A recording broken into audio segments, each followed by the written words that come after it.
A 29-year-old Army officer in full uniform. A roadside stop. 3 shots fired in under 10 seconds. Lieutenant Damien Cole was helping a stranger until a deputy with a record pulled the trigger. No warning? No justice? But what followed wasn't in the headlines. It came from the Pentagon. This isn't fiction. It's classified truth. Watch the full story now. Like, share, and subscribe for more untold realities the system tried to bury. It was just after 7 in the morning when Lieutenant Damien Cole turned off the interstate, his black government-issued sedan easing down a cracked 2-lane road that cut through the outskirts of a southern town most maps didn't even bother to name. The sun was still climbing, casting long shadows across the dewy grass and rusted fence lines. Damien wasn't on duty, not in the strictest sense, but he hadn't yet changed out of his uniform. The dark green fatigues, sharp creases still intact, bore the insignia of a U.S. Army signals officer. His nameplate glinted against his chest, and the small American flag on his shoulder looked like it had been sewn on yesterday. He had just left a high-clearance logistics briefing, the kind where phones weren't allowed, and even the pen you used had to be signed out. But none of that mattered in the minutes that followed.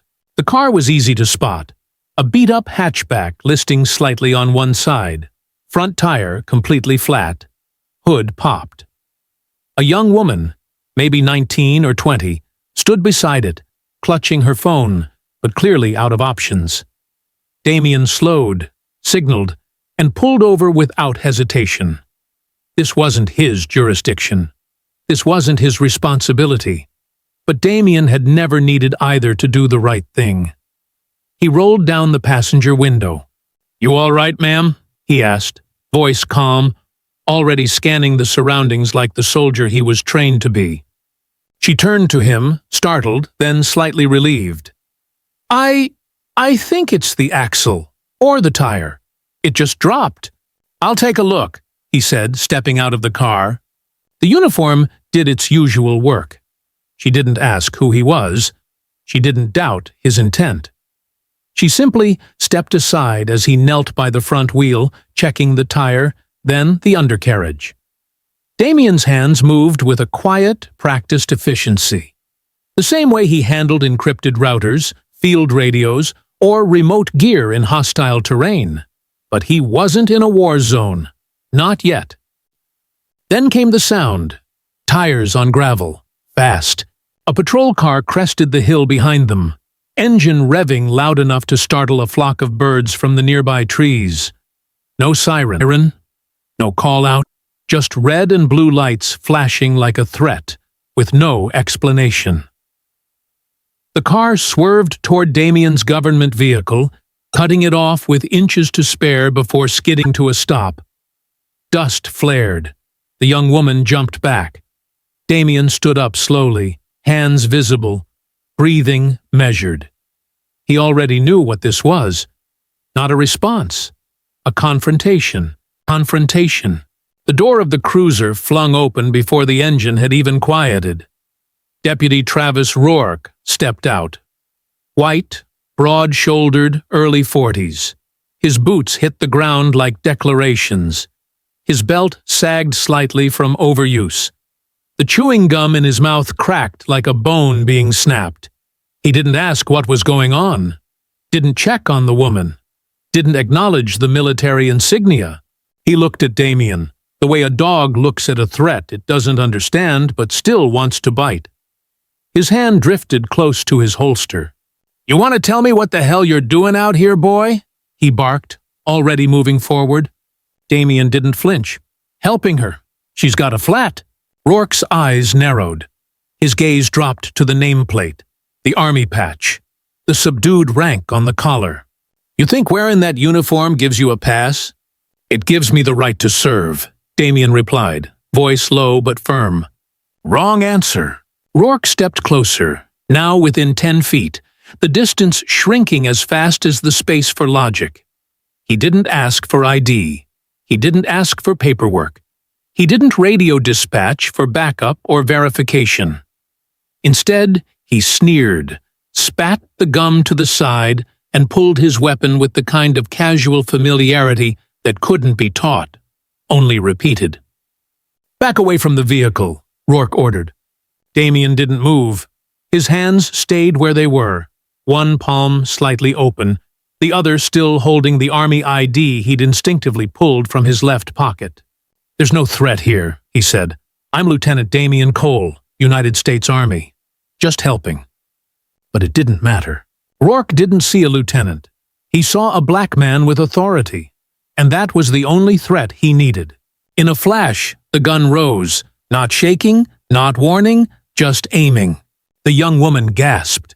Damien didn't run. He didn't reach. He just took one step back, instinctive and futile, as the first shot cracked through the air like lightning against dry earth. The bullet tore through his chest, just above the badge. The second followed, lower, closer to the heart. The third struck his neck as he began to drop.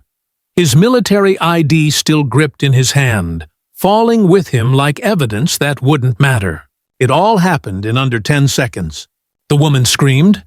Rourke holstered his weapon like it was just another routine call. He radioed dispatch with a flat voice. One suspect down. Aggressive posture. Proceeded to engage. Officer safe.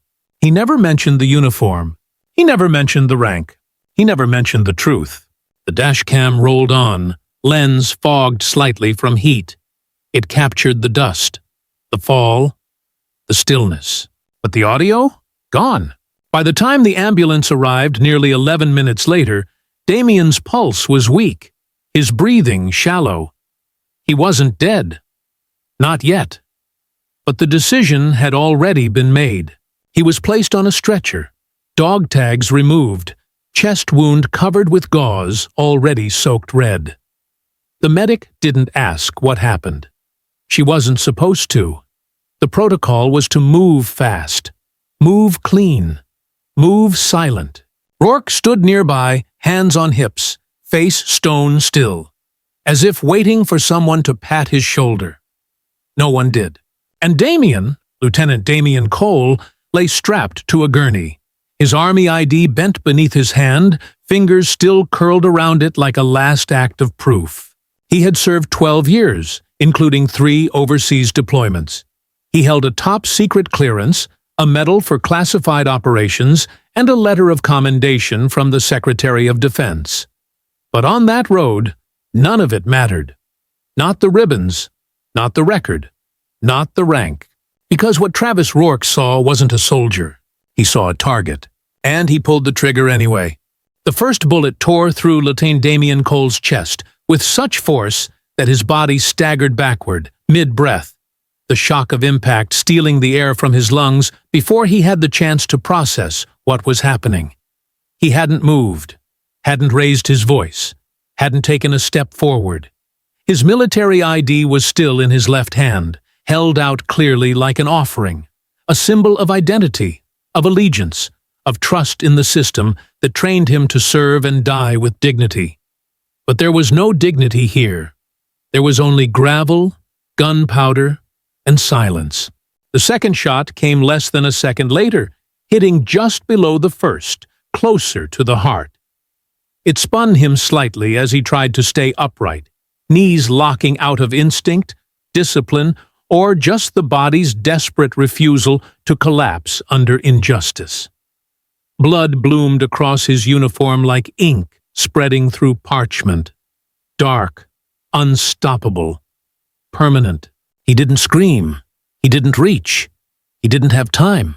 The third bullet, fired with eerie precision, struck the side of his neck just as his knees buckled and his body folded to the ground. The Army ID slipped from his fingers but didn't fall far, landing beside his curled hand, the photo facing up. The plastic edge cracked down the middle as if the very truth had been split in two. Deputy Travis Rourke holstered his weapon slowly, like he had finished a routine drill. No tremble in the hand, no urgency in the breath. Just that same casual hostility. lingering in the way his boots crunched against the gravel as he stepped around Damien's motionless body. He pulled his radio to his lips and spoke flatly into the mic. "Dispatch, this is Unit 7. Suspect engaged. Shots fired. Officer safe. Suspect lunged. Request medical response." There was no mention of a uniform, no mention of the rank insignia still pinned to Damien's collar, no mention of the ID or the calm, or the fact that the lieutenant had been helping a stranded civilian just minutes before the blood hit the pavement. Back at dispatch, the line was logged, time-stamped, filed. A use of force report was automatically generated. A supervisor marked it as priority low and moved on to the next call. The woman Damien had stopped to help had screamed once, loud and panicked, but by the time the sirens arrived, 8 minutes later, she was gone. Whether she left in fear, confusion, or after being quietly escorted away by another cruiser was never made clear. Her name never appeared in any report. The patrol car's dashcam caught the entire event. Every motion, every step, every gunshot. But when the footage was submitted for evidence, the audio had mysteriously cut out 15 seconds before the shooting began. The official file showed only video. Damien standing, Damien turning, Damien falling. No voices, no words, just violence in silence. By noon, the precinct's press liaison released a short, pre-written statement to local news outlets. Earlier today, a potential threat was neutralized in a roadside incident involving one of our officers. The individual was reported to have exhibited sudden and aggressive behavior. The officer followed standard protocol. An internal review is underway. No name was mentioned. No uniform was acknowledged. No mention that the individual was a decorated lieutenant in the United States Army with 12 years of honorable service and a top-secret clearance. The media repeated the words like scripture. Local news anchors read the statement in flat tones, ending with vague reminders to trust the process and await full investigation. One outlet even misreported that the suspect had attempted to seize the officer's weapon. There was no footage of that, because it never happened. Within 3 hours, the scene had been scrubbed. Yellow tape stretched across the road like a boundary between reality and fabrication. Bloodstains were marked, then rinsed. Damien's body was taken to a local morgue, where the intake report labeled him as unknown male, approximately 30. The name tag on his chest? Ignored. The dog tags? Bagged, sealed, and mislabeled. His phone had no lock code. It opened to a home screen showing a photo of him in full dress uniform, standing with his mother in front of the Pentagon's flagpole. No one from the department called her. The civilian system didn't see a soldier. It saw a suspect. Inside the station, Rourke sat in a quiet room with his supervising sergeant. He answered questions with short, prepared responses. I feared for my safety. He looked like he was reaching. I gave clear instructions. The body cam footage? Being reviewed. The sergeant didn't press. He already knew the outcome.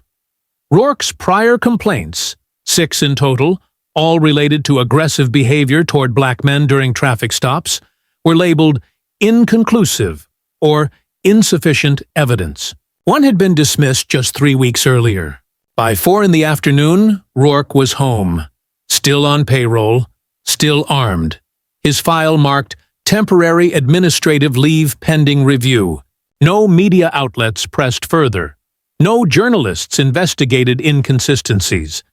And no one, not a single agency, had contacted the Army to report one of its officers had been killed. Lieutenant Damien Cole's name still hadn't been spoken publicly. His rank still hadn't been acknowledged. His sacrifice hadn't been honored.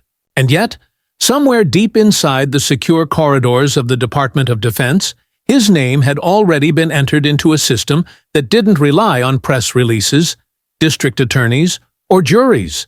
a system that didn't post updates or grant interviews. That system had already begun moving, quietly, precisely, because someone in a windowless Pentagon operations room had seen the unedited dashcam, had watched Rourke draw his weapon on a man in full uniform who posed no threat, had paused the frame when the ID card fell from Damien's hand, had rewound the moment when his mouth formed the words, "I'm Army. I'm just helping." And someone, high-ranking, unnamed, and beyond reach, had said one sentence into a secure line. "This is not for public review. This is for retaliation." The civilian world called it a tragedy. The Pentagon called it something else entirely. By the time the sun dipped below the trees and the last amber light spilled across the roadside gravel where Lieutenant Damien Cole had bled out hours earlier, the real war had already begun. Not one of weapons, but of words. And in this war, the first casualty was the truth. Local news broke the story just before 6 in the evening, with all the sterile detachment of a traffic report. A 30-second segment aired on Channel 8's evening broadcast, anchored by a woman who barely glanced at the teleprompter. A confrontation earlier today between a law enforcement officer and an unidentified male ended in gunfire, she said. Officials are still gathering details, but preliminary reports indicate the suspect may have posed an immediate threat. More updates as they come in. There was no mention of Damien's uniform, no mention of the Army, no hint that the man who lay face down on the asphalt with a bullet in his neck had held a top-secret clearance, worn the nation's flag on his shoulder, and swore an oath to protect the very system now preparing to bury him in silence. Within 90 minutes, 4 local outlets had reposted nearly identical headlines. Officer involved shooting under investigation in Jasper County. Suspect in roadside altercation fatally shot by deputy. Details unclear in confrontation with armed individual. The language was precise, crafted, not careless. Confrontation suggested a fight. Uncertain identification cast doubt. Officer involved blurred the shooter's name, and suspect replaced a soldier's life with a criminal's silhouette. Behind those headlines, inside the county coroner's office, Damien's body was listed under John Doe No. 47. The coroner, a man named Harold Kent, delayed releasing the name, claiming the ID was inconsistent, and that next of kin had not yet been notified. That was a lie. The military tags in Damien's boot, the biometric scan from his dog tags, and the active status on his Department of Defense record were more than enough to confirm who he was. But Kent was waiting, not for clarity, but for clearance. At the Sheriff's Department, Deputy Travis Rourke sat in a quiet room, drinking black coffee and scrolling through his phone. He hadn't spoken to the press. He hadn't answered to internal affairs. And he wouldn't need to. Before midnight, his administrative leave paperwork had already been filed. Non-disciplinary, it read. Standard protocol. He would continue receiving full pay. His badge and service weapon remained untouched. Earlier that year, Rourke had 5 active complaints in his personnel file. All of them had come from black drivers stopped in and around Jasper County. 2 claimed they were forced to exit their vehicles without cause. 1 described being threatened with a taser. Another reported being called a fake soldier while showing a military ID. That last one sounded painfully familiar now. But within 24 hours of Damien's death, every complaint in Rourke's file was moved to a restricted archive, labeled pending review. By the second morning, the entire file had been temporarily deactivated for internal audit. On paper, Travis Rourke was now a clean officer with an open calendar. Civilian prosecutors were contacted, briefed, and then fell quiet. When asked by reporters for comment, the district attorney's office responded with a rehearsed line. "We are awaiting a full report from the sheriff's department, and will make no determinations until all facts are reviewed. But no such report had been started. It wasn't scheduled to be, and internally, the office had already marked the incident as likely justified. That phrase, those two words, had been used in more than 17 previous fatal encounters statewide, all involving black men. Not one had resulted in charges. The young woman Damien had stopped to help, who had watched the entire shooting unfold, was now untraceable. Her license plate had never been recorded. Her identity had been scrubbed from the report. No one followed up. Dashcam footage from Rourke's cruiser was filed into evidence under seal. But when accessed by internal reviewers, it was already missing audio. A note attached to the file read, "Partial technical failure suspected. Unit due for upgrade." Yet earlier maintenance logs showed that the unit had passed inspection just 5 days prior. The Internal Affairs Department reviewed the footage for less than 4 hours before issuing a preliminary conclusion. Unable to determine clear misconduct at this stage. In other words, there would be no suspension, no indictment, no truth. At a nearby cafe, 2 reporters from a small independent outlet compared notes. One of them, a veteran journalist named Eliza McCowan, had seen the body. "He was in uniform," she said, her voice low. "You could still see the flag patch. He wasn't out of place. He wasn't aggressive. He was just there, helping." She filed a draft with her editor the same night. It included the words military officer and wrongful force. It never made it to print. The publisher killed the story within the hour, citing legal concerns. Eliza's access credentials were revoked the next day. The town moved on. The sheriff held a brief press conference on day 3. It lasted 8 minutes. "We regret any loss of life," he said. "We have full confidence in our deputy and ask the community for patience as we await further review."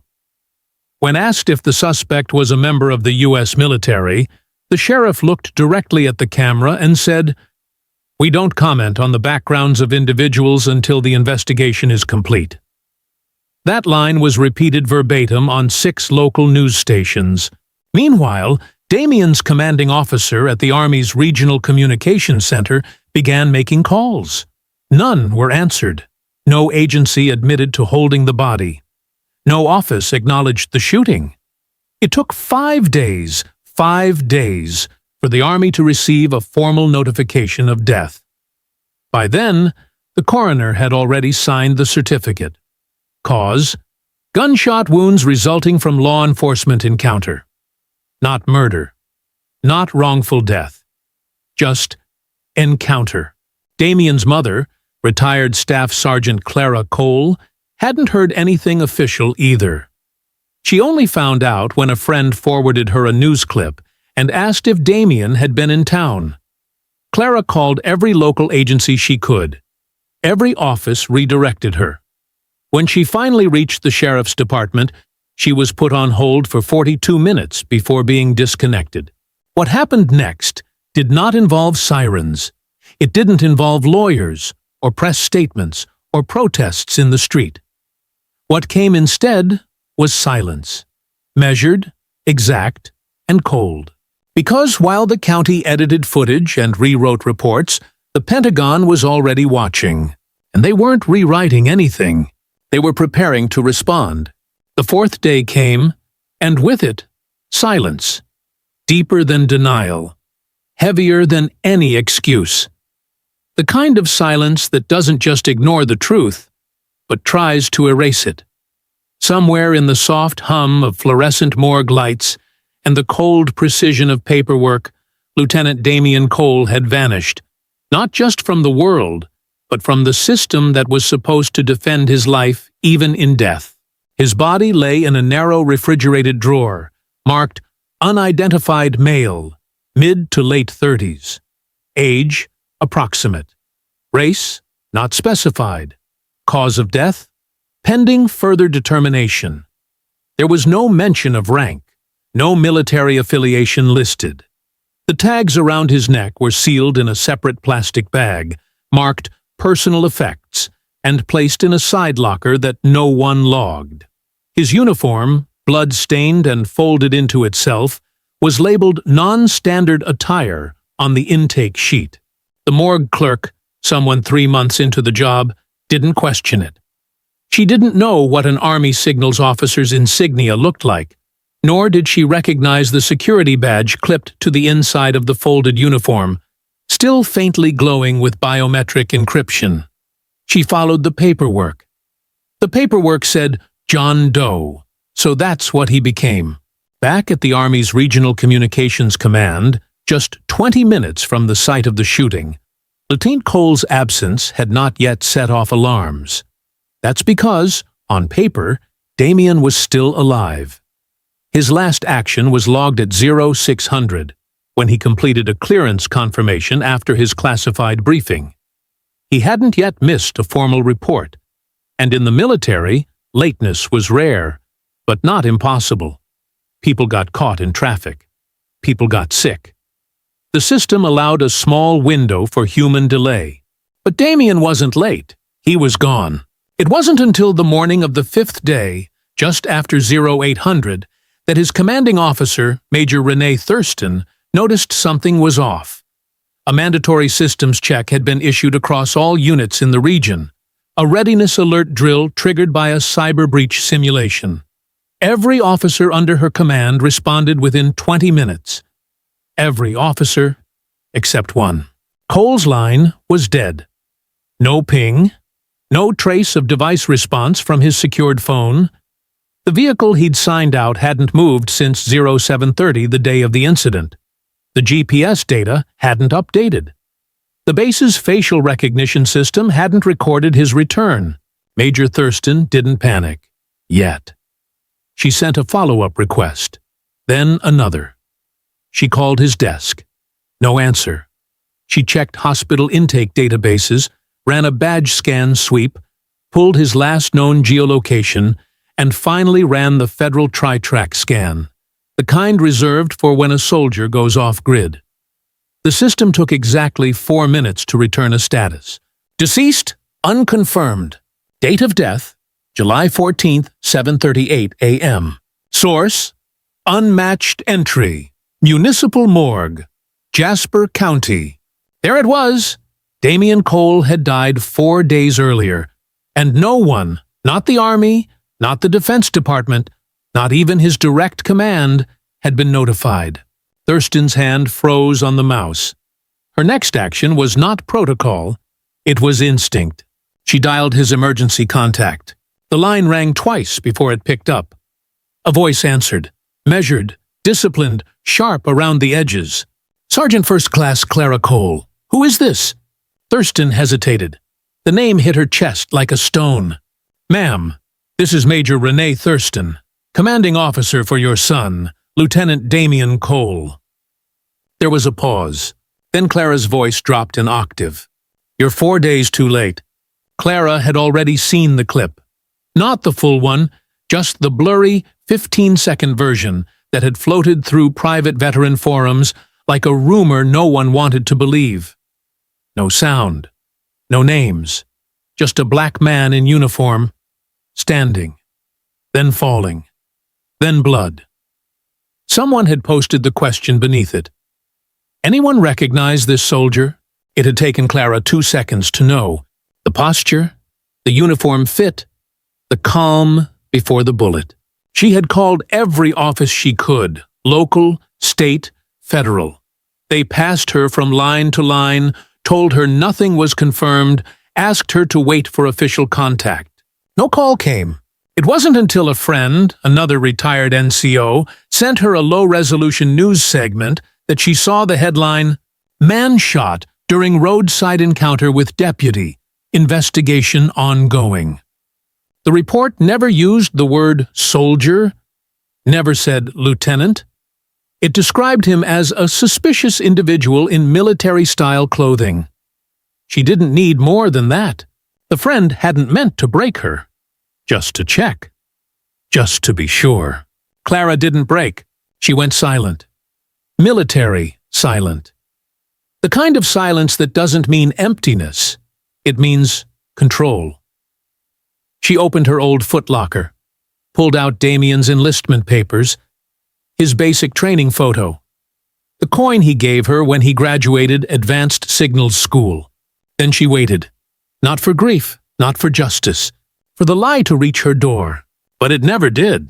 When Major Thurston finally called, the first thing Clara asked was simple. Where was the Army? And the answer was clear, lost in its own silence. Thurston gave her the morgue's location, the mislabeling, the failure of protocol, the fact that the DoD system had only updated due to an auto-ping anomaly. None of it mattered. The damage wasn't procedural. It was personal. Her son had died on American soil, in uniform, with ID in hand. And still, no one had claimed him. Not until the woman who raised him, trained soldiers beside him, and saluted the same flag was forced to piece his death together like a crime scene no one would solve. That day, Clara put on her old dress uniform. Not out of nostalgia, but as warning. She arrived at the county morgue just before 1400 hours. Her medals still pinned, her posture still upright. And when they asked who she was, she didn't speak. She just showed them her son's photo, then her own credentials, then the printed report that now, finally, bore his name. Lieutenant Damien Cole, United States Army, deceased. They said nothing. They opened the drawer. They let her see what was left. But they didn't apologize. They didn't explain, and she didn't ask, because Clara already understood what this was. Not a tragedy, a betrayal. In the silent depths of the Pentagon, beneath the vaulted halls, marble plaques, and ceremonial flags, there exists a windowless room known only to a few as the Strategic Oversight Cell. It isn't listed on public blueprints. It doesn't appear in tour guides. But this is where real decisions are made. The kind that don't need cameras or clearance briefings. The kind that rewrite entire doctrines with a single sentence. It was here, 5 days after Lieutenant Damien Cole was gunned down in broad daylight, that the room filled not with noise, but with a silence sharp enough to cut steel. The Joint Operations Command met at 0900 sharp. There were no introductions. Everyone in that room already knew why they were there. They'd all seen the footage, not the chopped clip released to the press, not the grainy, audio-free version reviewed by local prosecutors. They had the raw feed, full resolution, synced with the cruiser's cabin mic, and enhanced satellite telemetry. The Pentagon had everything. Lieutenant Cole's ID was clearly visible, his uniform unmistakable, his voice calm and compliant. The final 6 seconds of his life were recorded in stunning clarity. He was still speaking when the first bullet struck. He never lunged. He never resisted. He never had a chance. The projector in the center of the room cast his last moments across the table. 12 high-ranking officers seated around it, most with more than 20 years of service behind their names. Many had issued battlefield commands. Some had overseen drone operations across hostile borders. But none of them moved as they watched one of their own fall on U.S. soil. Not in war, but in uniform. The footage played once, then again, no one spoke. Not until the third playback ended did someone break the stillness. It was General Matthew Raines, a decorated 4-star, with command experience across 3 continents and an expression carved from concrete. He leaned forward, eyes still locked on the paused frame of Damien lying on the asphalt, blood pooling beneath him, dog tags twisted in the gravel. His voice was low, measured, final. He didn't make a mistake, he made a choice. The room absorbed the weight of that line. It wasn't rage, it wasn't speculation, it was assessment. The kind officers are trained to deliver without emotion, without hesitation.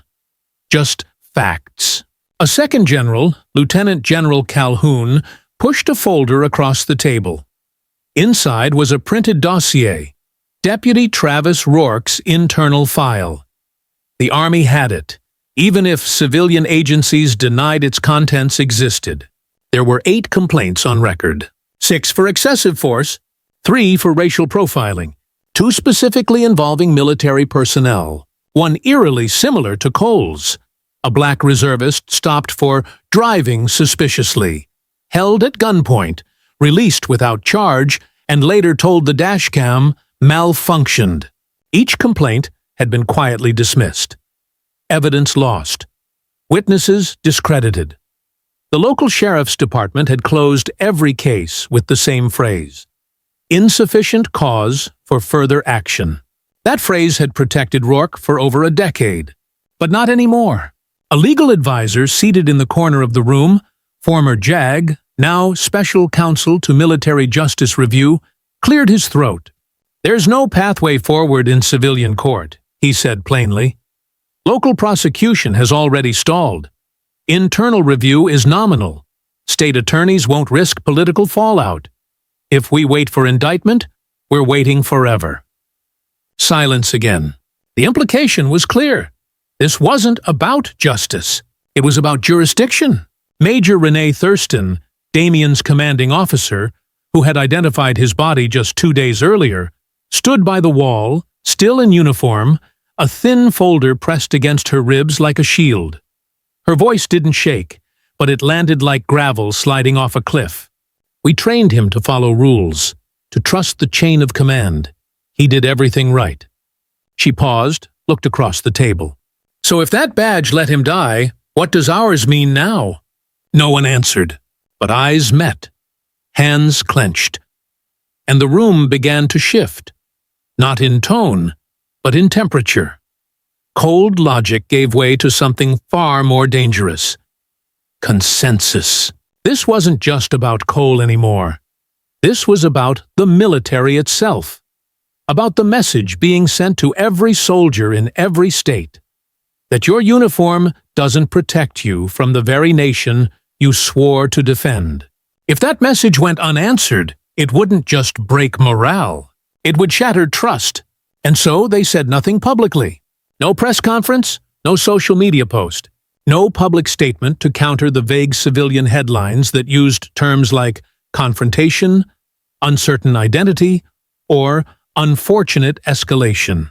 They didn't fight the lie with public outrage.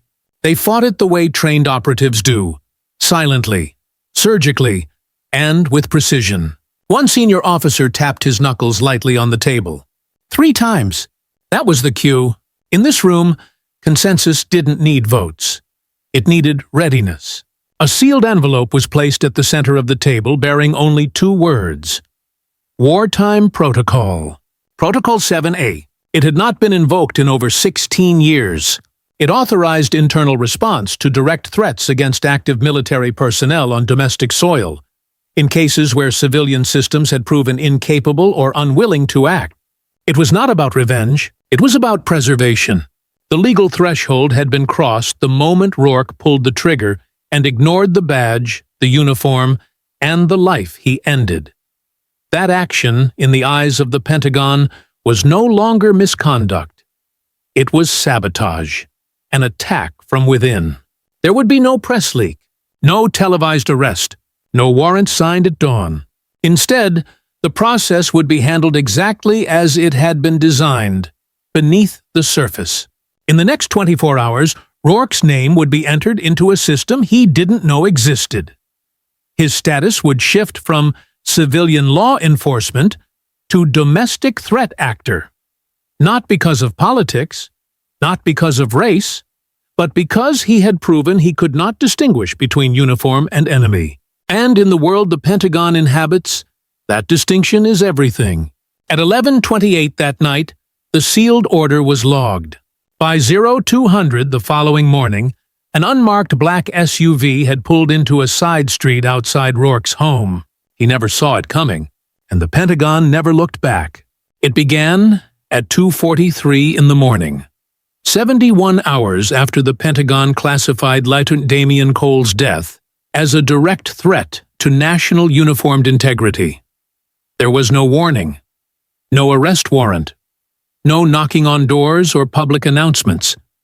The street was empty, the air thick with southern humidity, and the only sound was the low hum of tires rolling against pavement as a black SUV with no license plates pulled quietly into position outside a modest single-story home in Jasper County. Inside, Deputy Travis Rourke had been asleep for less than 3 hours. His phone was on silent, his service weapon tucked beneath his pillow like a comfort blanket. He had spent the evening watching old game footage, nursing a glass of bourbon, and telling himself, for the 100th time, that he had done what was necessary, that the man on that roadside had moved wrong, spoken wrong, breathed wrong, that the badge gave him the right to decide who walked away and who didn't. But nothing gives you the right to erase a soldier, especially not one wearing the uniform of the United States Army, especially not one carrying active clearance and a classified mission record. The vehicle outside wasn't marked. No police lights, no sirens. It didn't need them. Inside were 2 operators, both dressed in gray tactical fatigues with no name tags, no insignia, and no hesitation. They did not carry assault rifles. They didn't need to. Their weapons were sidearms, legal under Black Book authorization and biometric locked to their palms. Their orders were clear, precise, and irreversible. Wartime Protocol 7A, a directive that had not been issued in over 16 years. It had been written for scenarios where the chain of civilian justice failed to protect active-duty military personnel from internal threats. It was not a political instrument. It was a safeguard, an emergency clause buried deep in Pentagon contingency layers, reserved for moments when the legal system faltered, and the honor code had to carry what the courts refused to hold. By the time the front door creaked open, Rourke was already halfway out of bed, startled by the sudden flood of headlights through the window. He reached for his gun. He didn't get to it. The first operative moved faster than any local lawman ever trained to expect. A gloved hand grabbed Rourke by the collar, wrenching him forward onto the bedroom floor. No strikes, no shouts, just swift, efficient containment. The second operator secured his weapon. Not a word was spoken. By 2:51, Rourke was seated in the back of the vehicle, wrists zip-tied, mouth open but silent, trying to make sense of what was happening. He was not read his rights. No Miranda, no charges, no explanation, because this was no longer his country's justice system. This was something older, darker, more absolute. As the SUV pulled away, Rourke caught a glimpse of his mailbox through the tinted window, crooked, faded, still bearing the house number his father had nailed in 20 years ago. He wouldn't see it again. The car drove for over 2 hours.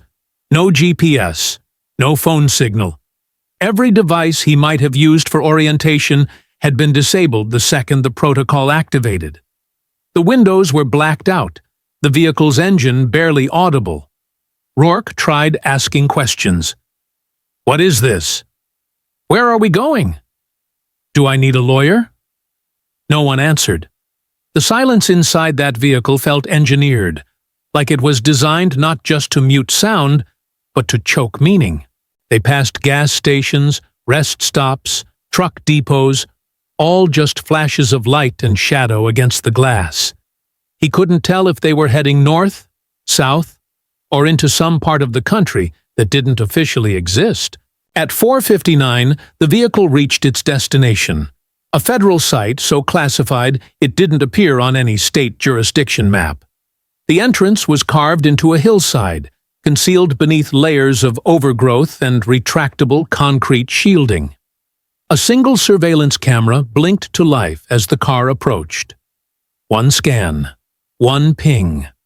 The barrier opened without a sound. Inside, the lighting was dim, sterile, clinical. The air smelled of steel and dust.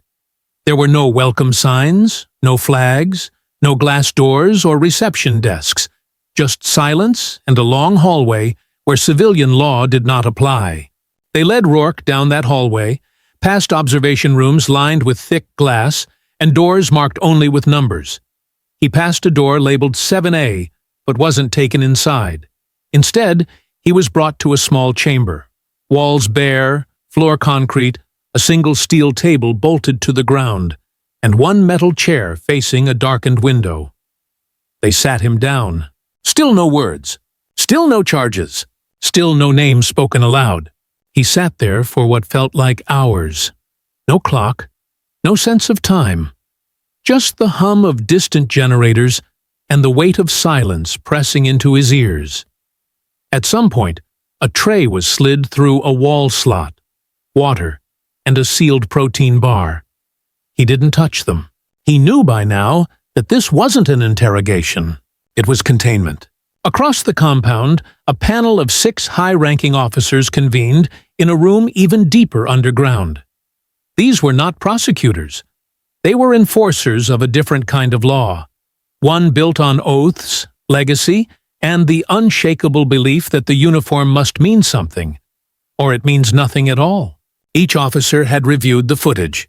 Each had read the transcript of Rourke's past.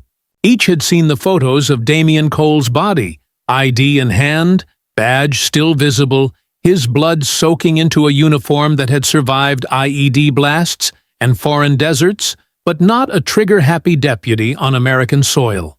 There was no debate, no delay. The vote was not recorded because none was needed. Rourke was not on trial. He was a liability, a breach, an internal threat to the integrity of every man and woman still wearing a service patch and trusting that it would shield them when it mattered. He had crossed a line no appeal could reach, and the directive was clear. "This is not vengeance," one officer had said. "It's protection." At 700 hours, a single code phrase was transmitted through the encrypted internal line that governed execution of Protocol 780.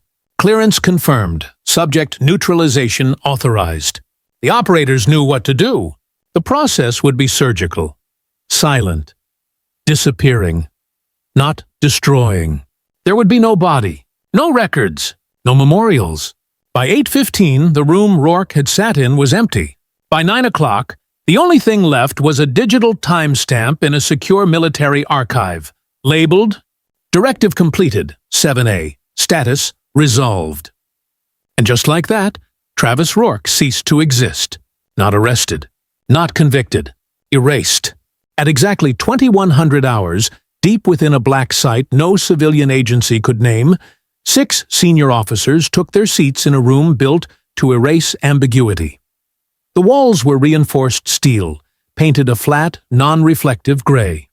No clocks, no windows, just a circular iron table with 7 chairs, 6 occupied by ranks that spanned across branches and decades of battlefield leadership. The 7th chair sat empty, facing them. It wasn't for Rourke to sit in. It was for his legacy to be judged, and then removed. The tribunal had no name, no banner, no need for ceremony. These weren't prosecutors. They were guardians of the final line between uniform and dishonor. Each had read the case. Each had reviewed the unedited footage of Lieutenant Damien Cole's death. They had studied the audio, enhanced the body language, slowed every frame to analyze intent. This was no reactive punishment. This was confirmation. They didn't see a mistake.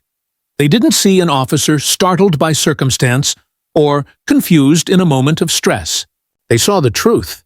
Rourke had not hesitated. He had not shouted a warning. He had not even acknowledged the uniform that Lieutenant Cole wore, the very same uniform these 6 officers had sworn to protect with their lives. And in the eyes of this tribunal, that made Rourke more than negligent.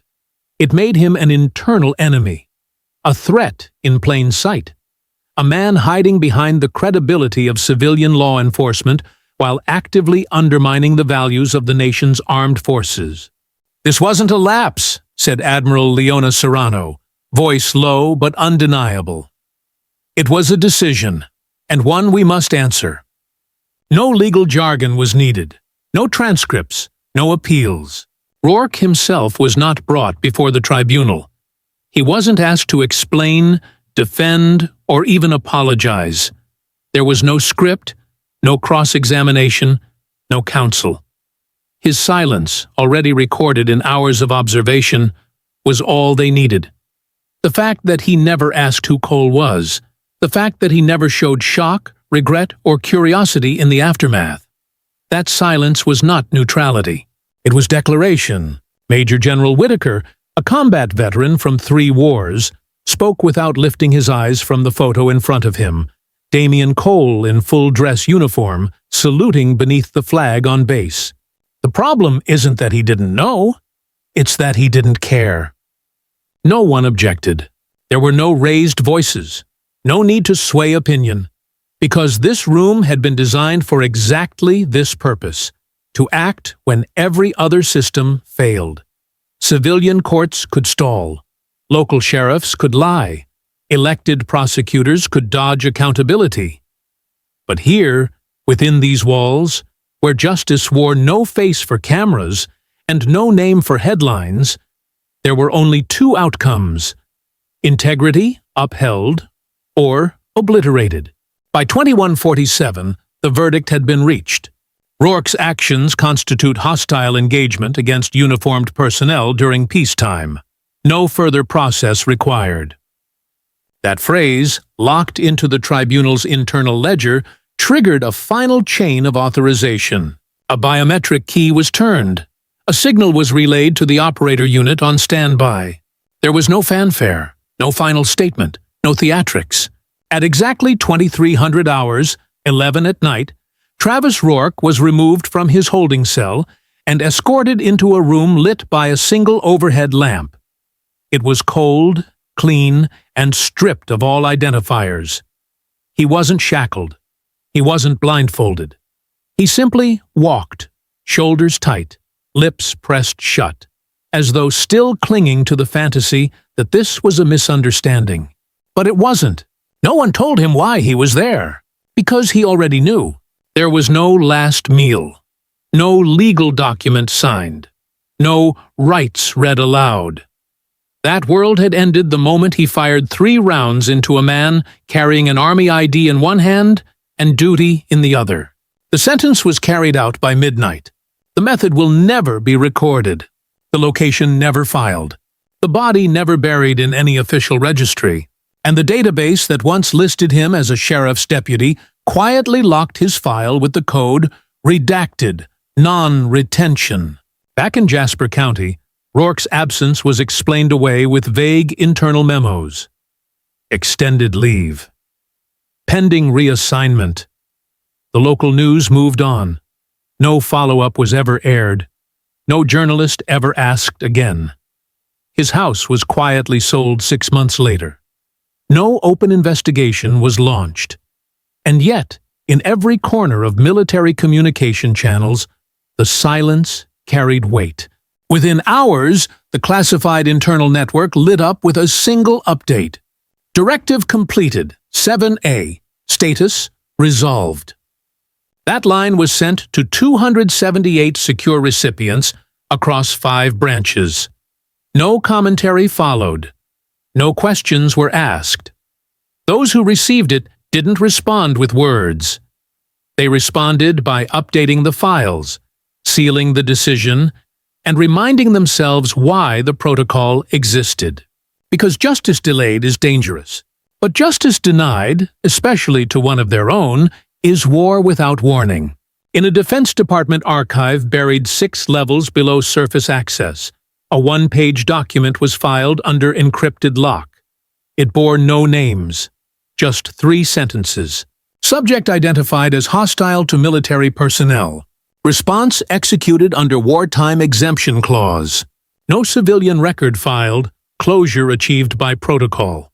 That page will never see daylight. It wasn't written for the public.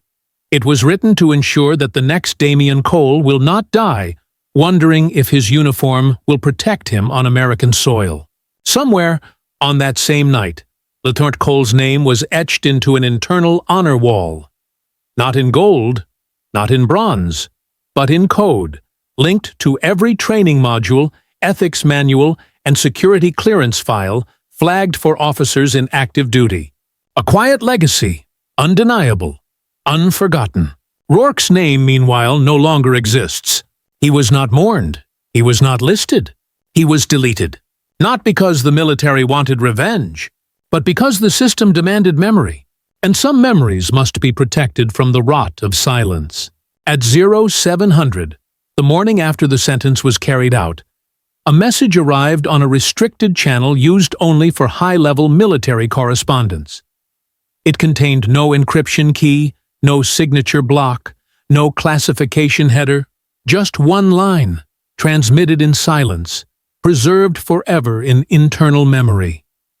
Retaliatory measures complete. Lieutenant Cole honored in perpetuity. There was no follow-up, no elaboration, no mention of Travis Rourke. He no longer needed to be named. His final relevance had expired at midnight. But the message, short as it was, moved through the ranks like thunder rolling through the bones of the institution. Commanders saw it and knew what it meant. Junior officers read it and whispered. Veterans read it and stopped whatever they were doing. Not because it was loud, but because it was final. Across dozens of Army installations, stateside and abroad, briefings that morning were unusually quiet. In hangars, command tents, fire bases, and briefing halls, something subtle had shifted. Not a policy, not a protocol, a phrase. After unit designations were called out, after mission updates were reviewed, after readiness scores were tallied, a single line was added at the end of each meeting. No one in uniform dies unavenged. It wasn't shouted, it wasn't emphasized, but it was heard. It began first at the 19th Signal Battalion in North Carolina, Lieutenant Cole's last assigned unit. From there, it reached Fort Carson, then Fort Bliss, then Fort Gordon. By noon, it was spoken aloud at 23 bases. By the end of the week, nearly every active Army division had added it to their briefings, from motor pools to intel units to frontline infantry companies in rotation overseas. There were no official orders to do so, no memo, no general's push. It spread the way certain truths do, quietly, confidently, because it was earned. Inside the wire, it meant something more than retribution. It meant the promise still held, that the uniform still meant protection, that if you stood the line would stand for you. No court verdict could have restored that trust. Only action, swift, irreversible, delivered without applause. Veterans picked up on it immediately. Many of them had known the fragility of the chain. They'd seen how quickly silence could be mistaken for surrender. They had felt that tension while watching their brothers and sisters be profiled in airports, ignored in hospitals, and disrespected in the very towns they once defended. But what happened to Lieutenant Cole wasn't just another chapter in a long history of betrayal, it was a breaking point. And the fact that someone answered from inside the system, not outside it, meant everything. Rourke's name began circulating through closed forums, not through news, not through leaks, but through whispered conversation and encrypted group chats between veterans who knew how to find the truth when headlines refused to carry it. His name was not mentioned with hatred, but as a warning, a reminder. He thought the badge would protect him. He didn't count on the uniform pushing back. That was the line most often repeated. Veterans who had spent years working within federal agencies, contracting for defense firms, or training reserve units began quietly reviewing internal safeguards. Discussions that had long been dormant about what rights military personnel truly had within civilian jurisdictions were suddenly back on the table, not out of fear, but readiness. A private email chain between former JAG officers made the rounds. We can't speak this into the record, but we no longer need to. It's been spoken in action. In barracks across the country, young soldiers asked their drill instructors about Lieutenant Cole. Some had only heard bits and pieces. A classified case, a roadside shooting, an internal operation that ended without trial. Most didn't know the full story, but they felt it in how their senior officers stood straighter, how the silence in the mess hall was heavier that morning, how the briefing tone shifted from routine to reverent. At Fort Huachuca, during a counterintelligence training exercise, an instructor paused mid-lecture to say only this: "Some threats wear foreign flags, some wear your own. Know the difference, and know what happens when that line is crossed." No one asked for clarification. They didn't need it. Back at the Pentagon, a digital memorial was quietly added to the restricted access server used by high-level command staff. It featured no photograph, no headline, just a single encrypted entry titled "Cole Verification Confirmed." Beneath it were 3 points: killed in uniform during peacetime on domestic soil. Response authorized under Wartime Protocol 70A. Integrity of service preserved. There were no debates, no edits, no ceremony. It was already done. Meanwhile, the civilian world moved on, unaware of what had unfolded behind security clearances and beyond jurisdiction. Local reporters who once tried to investigate the Cole case found their emails bounced. One independent journalist received a cease and desist letter just hours after submitting a Freedom of Information request. Her social media accounts were quietly flagged for amplifying unverified information. Another's laptop mysteriously crashed after receiving leaked files he never got to open. But the silence didn't bother those who knew the truth. Because justice in this story wasn't about headlines. It wasn't about conviction statistics or televised trials. It was about restoration. Not of one man's life, but of meaning. Of the idea that if you wear the uniform, your life holds weight. Your death has consequence. And those who try to erase it will find themselves erased in return. At the end of that long, brutal week, as taps echoed across the courtyard at Damien's memorial base, a young private leaned against a wall just outside the chapel. He wasn't crying. He wasn't speaking. He simply repeated the phrase under his breath, over and over, as if trying to believe it fully. No one in uniform dies unavenged. And for the first time in years, no one in earshot doubted it. There are towns in America where history disappears faster than it happens. Jasper County became one of them. 2 weeks after Travis Rourke vanished, his absence was filed at the sheriff's office under the heading "Unexplained Leave." His badge was never turned in. His patrol car was quietly reassigned. His locker was cleared without ceremony. After 30 days, the town clerk submitted a missing persons report, typed in slow confusion, as if still unsure whether this was a formality or something more. The form was sent to the state, then to federal liaison offices, and finally to a generic inbox at the Department of Justice. It was never answered. No one from the military responded. No one from Homeland Security followed up. There were no case numbers, no media bulletins, no investigative task force. Travis Rourke, who once carried a badge with impunity, became a void, an erased entry in a system designed to forget him. His name never made the news again. His neighbors stopped asking. His own department offered no explanation. To the public, he simply vanished. To those inside the wire, he had been removed. But while Rourke's memory faded like a rumor people stopped telling, Lieutenant Damien Cole's legacy began to take shape. Not through press conferences or medals, but through presence. At the heart of the National Military Intelligence Center, 3 floors below ground, and guarded by multiple clearance checkpoints, a photo was mounted.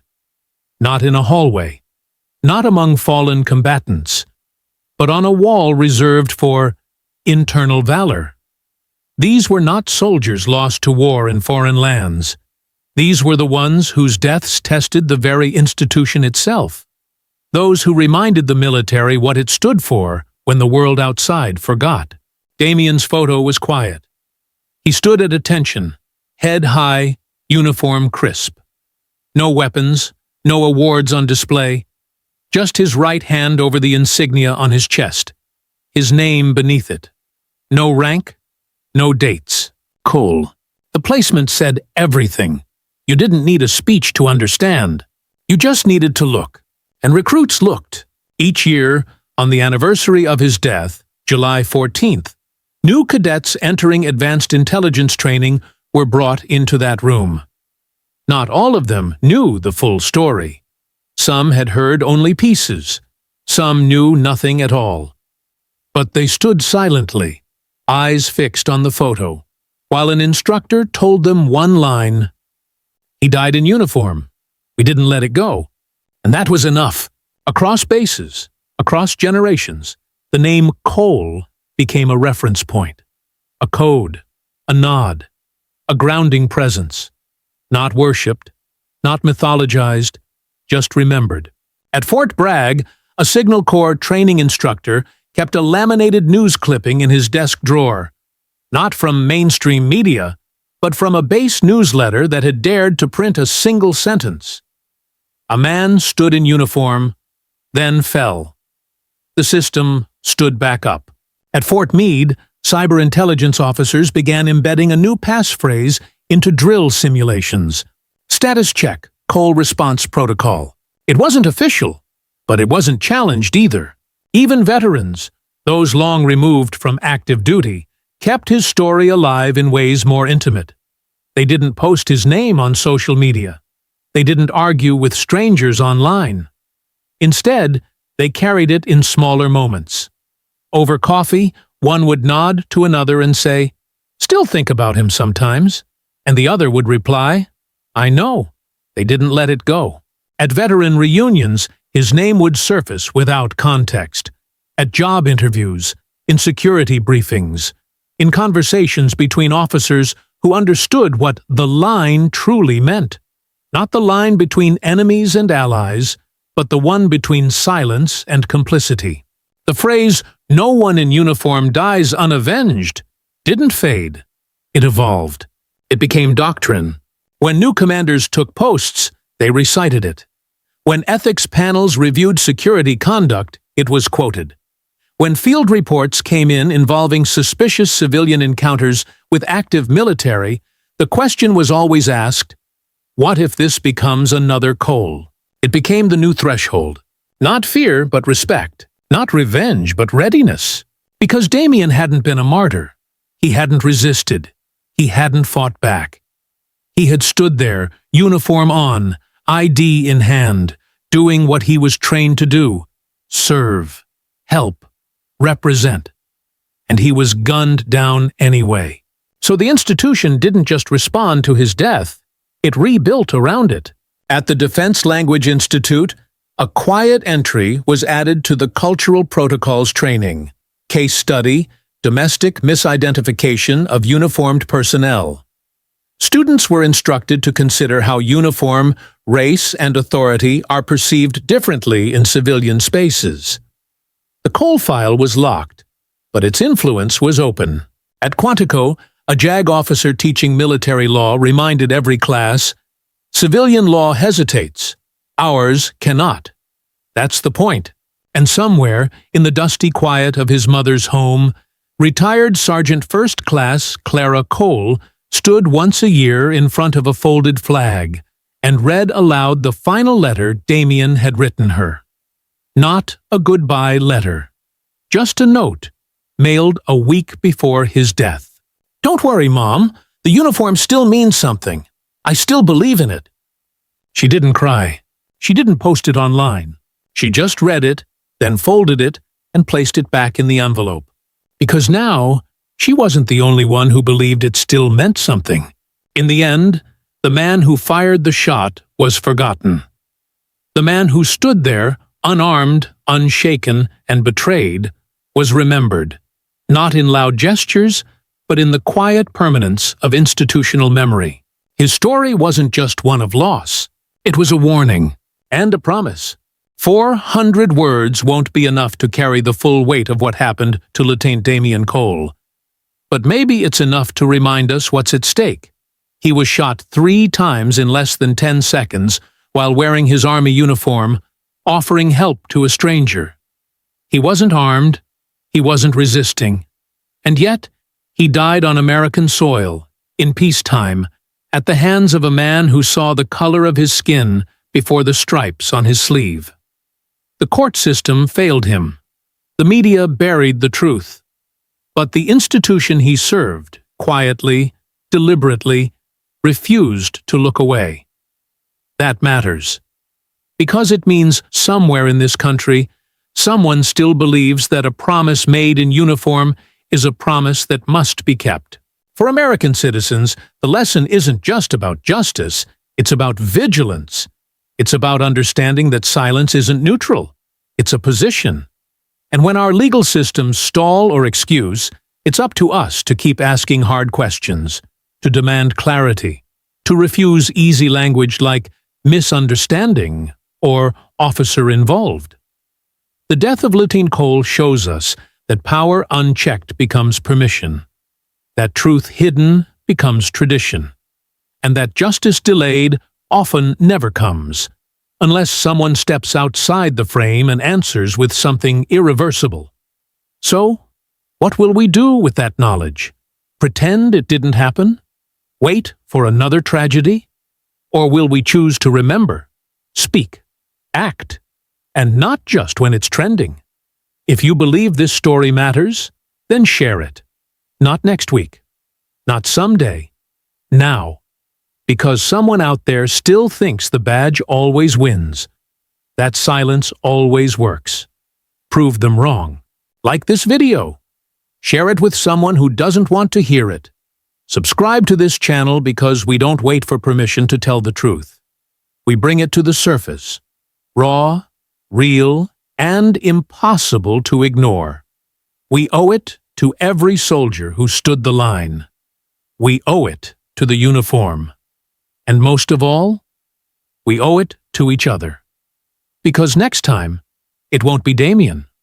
It might be someone you know, or someone who looks like you, or someone who believed the system would protect them, until it didn't.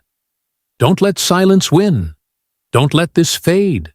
Hit like, share this now, subscribe, and remember, no one in uniform dies unavenged.